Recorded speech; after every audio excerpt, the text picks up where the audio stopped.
Hello, I'm Sandra Krasa, BK, in the Public Relations Department here at Full Sail University. And today I'm talking with my colleague, Dr. David Painter, who recently won a top faculty paper award at a prestigious conference in Montreal, Canada. Dr. Painter, tell us a little bit about that award and the conference. Sure. So the conference was the annual meetings of the Association for Education in Journalism and Mass Communication. And this conference has been ongoing for about 100 years, and it's one of the top 3 organizations for higher education in journalism, advertising, public relations, mass communication, and telecommunications. And there are about 900 papers submitted to this conference, is that right? So there were about 910 papers that were presented at the conference. About twice that many were actually submitted, but after peer review, only about half were selected to be presented at the conference. And so out of the 910 papers, about 3% won top faculty paper awards in the different divisions, whether it's advertising or public relations or political communication or radio history, whatever the different division or interest group might be. So I was very honored to win top faculty paper in political communication at this prestigious conference. So talk a little bit about your specific research. It was in political communications. Why is that important right now? So I'm very excited about the state of political communication and the opportunities that we have for engaging young people in the political process. My research was focused on the 2012 campaign between Mitt Romney and Barack Obama. And those 2 campaigns spent more than $1 billion on political advertising in 2012. Not only was the volume of ads unprecedented that year, but also the negativity, because about 90% of all the television ads were negative. They were critical of the opponent. They were not promoting the sponsor of the ad. We hear a lot of people who are very negative about negative ads. And I think after a while we all get tired of the mudslinging, and we do get tired of that negativity. Some research shows that this negativity makes people disgusted and they disengage from the political process.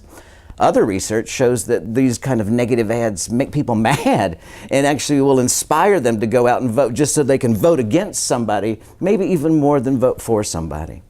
Most of the research is focused on comparing positive ads and negative ads.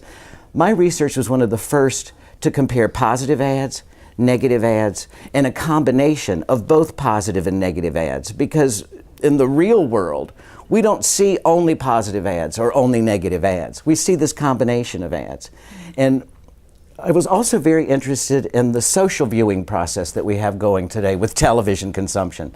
So in the old days, we would just kind of be a couch potato and watch television in a very passive surveillance mode. Today, most of our television viewing occurs in the company of another person or while we're engaged with a mobile device or a computer or a smartphone. So when I'm watching American Idol, I'm also texting in my vote. And when I'm watching Scandal, I'm tweeting about what's going on the show. And this social process has engaged people in a more active, expressive way of consuming television. So I want to ask you about that because social media was a big part of your research, particularly Facebook and the more popular platforms.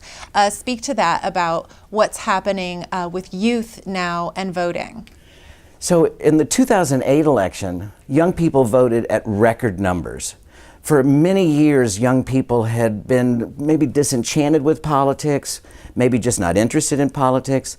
Typically, young people are more focused on getting an education, on getting a job and starting a career, on getting married and having children, and there's not a lot of understanding that politics is relevant in their day-to-day lives. But social media has engaged young people in ways like they've never been engaged before. And part of it is the social pressure to actually participate in politics and to be able to say, I voted. Some of it is just expressing opinions on social media. But these record numbers of young people that voted in 2008 also turned out in 2012. And through this social consumption of television and through social media, young people are feeling much more confident about their ability to participate in politics, to cast an informed vote, and they're also feeling more urgency about voting and participating in politics. I think it's a very positive development, and I was very pleased that my paper detailed how young people who are exposed to a combination of both positive and negative ads who express themselves on social media are much more likely to participate in politics, to engage in politics, in discussion and participation. So I wanted to talk to you about how you think this will spread through the global political sphere and future elections, particularly in developing countries where we see a lot of young people with smartphones and engaged on social media, and now they're getting new governments formed and that type of thing. How do you think that this will affect them?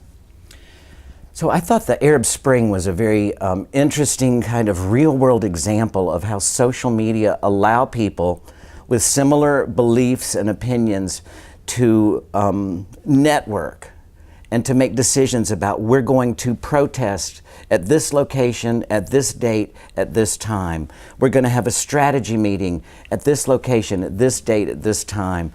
And so social media have provided young people around the world with a new channel for making connections across distances. And it could be in the same country, but still across distances from neighborhoods or cities or whatever it might be, and to be able to take action based on these similar opinions and this yearning for their ability to participate in politics and to move maybe their countries into a more democratic way of governing. And so the flip side of that is then, what do politicians and leaders need to take notice of now that we have this big movement that is less one-sided communication, more two-way communication with their own listening and engagement from the political side? So in a lot of ways, it's very similar to conducting public relations campaigns or marketing campaigns for other products or services or events. We're just marketing a politician now. And I want to be very clear that my research is designed to find ways that we can engage people in politics. I'm not very much interested in which candidate they're going to vote for, as long as they are actually deliberating and discussing and debating and coming to informed decisions about which candidate they believe is most aligned with their positions. And on a global scale, I think we'll see this spread out from the United States and from Arab countries and developing countries as young people realize that they can use media not only to be entertained and to sit on the couch and be very passive in their consumption, but they can also engage with that information. They can create content. They can make connections. They can change the world, literally, as very it looks empowered. like. Yeah, very empowered.